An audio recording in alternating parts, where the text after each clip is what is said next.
네, 안녕하세요. 이번 시간에는 산화환원 반응인데요. 산소를 기준으로 한 산화환원에 대해서 한번 알아보도록 하겠습니다.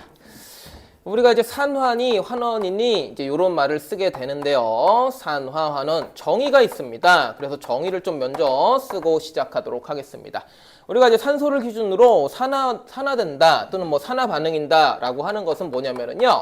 바로 물질이 산소를 얻는 반응을 우리가 산화된다라고 얘기를 합니다. 그리고 산소를 또 잃는 반응이 있거든요. 산소를 잃는 반응은 우리가 또 환원된다 이런 식으로 표현을 합니다. 그러니까 화학 반응을 할 때 이제 산소가 관여를 하는데 어떤 화합물이 산소를 잃을 수도 있고요, 얻을 수도 있습니다. 그에 따라서 산소를 얻으면 산화된다, 산소를 잃으면 환원된다. 이렇게 좀 표현을 하게 되는 거예요. 그리고 이 산화환원 같은 경우에는요, 반응을 할 때 뭐 산소가 새로 생기거나 없어지는 것이 아니기 때문에 누군가 산소를 얻으면 누군가 산소를 잃어요. 그렇기 때문에 얘네들은 항상 동시에 일어납니다. 동시에. 그거를 또 전문용어로 뭐라 그러냐면요. 산화환원의 무슨 성? 동시성. 요렇게 또 불러요. 산화환원의 동시성이다. 요거는 이제 특징이라고 여러분들이 생각을 해주시면 되겠습니다. 그래서 일단은 요 정의예요. 과학자들이 이렇게 산화는 뭐고 환원은 뭐다 이렇게 정의한 거니까 여러분들 요 두 문장은 외워주셔야 됩니다. 이거를 외워주시고 그 다음에 이거는 동시에 일어난다 라고 생각하시면 되는 거예요. 예를 좀 바로 들어볼게요. 선생님이 여기 예 몇 가지를 좀 가져왔는데요. 위에 있는 것부터 해볼게요. 산화구리가 탄소하고 반응해서 구리와 이산화탄소가 된다. 이런 화학 반응식을 하나 가져와 봤어요. 앞에 뭐 개수 쓰는 거 이런 것들은 여러분들이 하실 줄 아셔야겠죠, 그렇죠? 자, 여기서는 이제 산화환원이 중요한 거니까 산소의 이동에 대해서 좀 살펴볼게요. 먼저 산화구리 같은 경우는요, 요렇게 구리가 되면서 산소를 잃었고요. 탄소 같은 경우에는요, 요렇게 이산화탄소가 되면서 산소를 얻었습니다.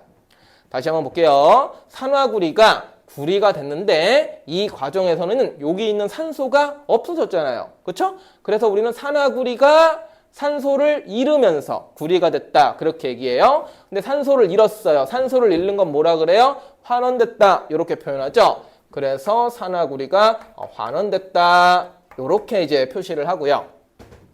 그 다음에 이제 탄소 같은 경우에는 이산화탄소가 됐잖아요. 탄소가 산소를 얻어서 이산화탄소가 됐습니다. 산소를 얻는 반응은 우리가 산화된다라고 표현을 하죠. 그래서 이 과정은 탄소가 이산화탄소가 되는 과정은 우리가 산화됐다 이렇게 표현을 하게 됩니다.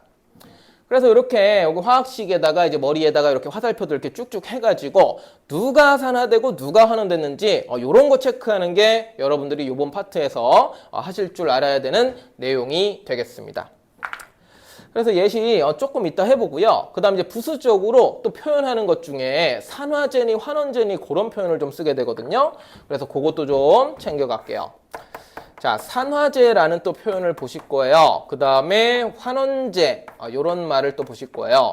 그래서 이것도 이제 정의가 있는데요. 산화제는요, 남을 산화시키는 물질이다. 산화시키는 물질이다. 이렇게 좀 알고 계시면 되겠고요. 여기서 이제 남이라는 게 뭐 사람은 아니겠죠. 옆에 있는 다른 화합물을 얘기하는 거예요.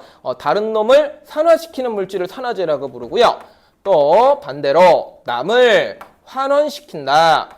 환원시키는 물질을 우리가 또 환원제다라고 부르게 돼요. 그래서 무슨 제 하는데 그것도 좀 살펴볼게요.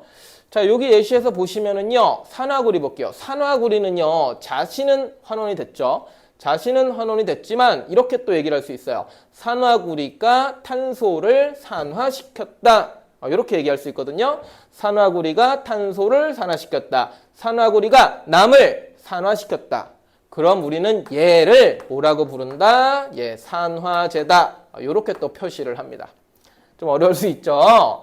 그 다음에 여기 탄소도 볼게요. 탄소는 자신은 산화가 됐죠. 자신은 산화가 됐지만 탄소가 산화구리를 환원시켰다라고 볼 수도 있습니다. 탄소가 산화구리를 환원시켰다. 탄소가 남을 환원시켰다. 남을 환원시키는 물질은 우리가 또 환원제라고 부릅니다. 환원제. 그래서 여기까지 여러분들이 체크를 하셔야지 이 화학 반응식에서 산화원에 관련된 식들을 여러분들이 정확하게 뭔가 표현들을 정확하게 다 입력을 했다라고 볼 수가 있습니다. 이 정도 작업까지 하시면은 이제 또 문제 푸는데 수월하실 거예요. 그래서 산화제다, 환원제다라는 정의까지 여러분들이 좀 챙겨두시고요. 밑에 추가적으로 예시한 2개 정도 더 갖고 왔는데요. 이것도 같이 살펴보도록 하겠습니다. 자, 산화철이 있고요. 탄소하고 반응해서 철과 이산화탄소가 나왔습니다. 그럴 때 우리는 여기 있는 산화철이 철이 되고 탄소가 이산화탄소가 됐다. 이렇게 보는데요. 산화철이 철이 될 때는요. 가지고 있던 산소가 없어졌죠. 예, 산소를 잃었습니다. 산소를 잃었어요. 그러면은 우리는 환원됐다라고 얘기합니다. 그래서 산화철은 환원이 됐고요. 그 다음에 탄소는 이산화탄소가 되면서 산소를 얻었죠. 산소를 얻었기 때문에 산화됐다라고 부릅니다. 산화됐다. 그 다음에 마지막으로 이 산화철은 탄소를 산화시켰기 때문에 산화제입니다. 그리고 탄소는 산화철을 환원시켰기 때문에 환원제입니다. 예, 요거까지 이제 해주시면은 좋습니다. 예, 은근히 이거 산화원어는 솔직히 쉬운데 이거 산화제하고 환원제가 헷갈릴 수가 있어요. 그래서 남을 산화시키면 산화제고 남을 환원시키면 환원제인데 그냥 좀 그것도 헷갈린다 싶으면은 그냥 간단하게는 이렇게 해도 돼요. 어차피 머리 위에다가 이제 화살표 빨리 하시고 누가 환원되고 산화됐는지 하신 다음에 자기가 환원이 됐잖아요. 자기가 환원됐으면 그럼 걔는 산화제예요. 예, 말 바꿔서 산화제다 하시면 되겠고요. 자기가 산화됐잖아요. 자기가 산화됐으면 그냥 얘는 환원제예요. 말 바꿔서. 예, 그렇게 보시는 게 실전에서 문제 풀 때는 또 좋아요. 예, 그냥 자기가 산화됐으면 산화제가 아니라 환원제다. 이렇게 빠르게 체크하셔도 좋습니다. 물론 뭐 본래 의미도 당연히 알고 계셔야겠죠. 자, 세 번째 예시 좀 한번 보도록 하겠습니다. 마그네슘하고요. 이산화탄소하고 반응해서 산화마그네슘과 탄소가 만들어지는 화학 반응입니다. 자, 여기서도 보시면은 마그네슘이 이렇게 산화마그네슘이 됐다고 보셔야 되겠고 CO2 이산화탄소가 탄소가 됐다고 보셔야 되겠습니다. 자, 이때 마그네슘이 산화마그네슘이 될 때 산소를 잃었어요? 얻었어요? 예, 산소를 얻었죠. 산소를 얻었기 때문에 우리는 마그네슘이 산화됐다라고 표현을 하게 됐고요. 그 다음에 이산화탄소가 탄소가 될 때 산소를 잃었어요? 얻었어요? 산소를 잃었죠. 산소를 잃었기 때문에 환원됐다라고 보시면 된다라는 거죠. 그리고 마그네슘은 자기가 산화됐으니까 예, 환원제. 간단하게 문제 실전에서 풀 때는요. 이렇게 해주시면 되겠고 CO2는 환원됐으니까 무슨 제? 예, 산화제. 이렇게 이제 보시면 된다라는 얘기입니다.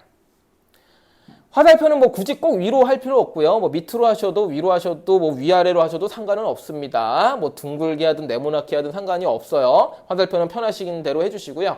빠르게 이 화학 반응식을 보고 누가 산화되고 누가 환원됐는지 판단하신 다음에 산화제, 환원제까지 체크를 해주시면은 산소를 이용한 산화환원에 대해서 여러분들이 어느 정도 익혔다고 볼 수 있겠습니다.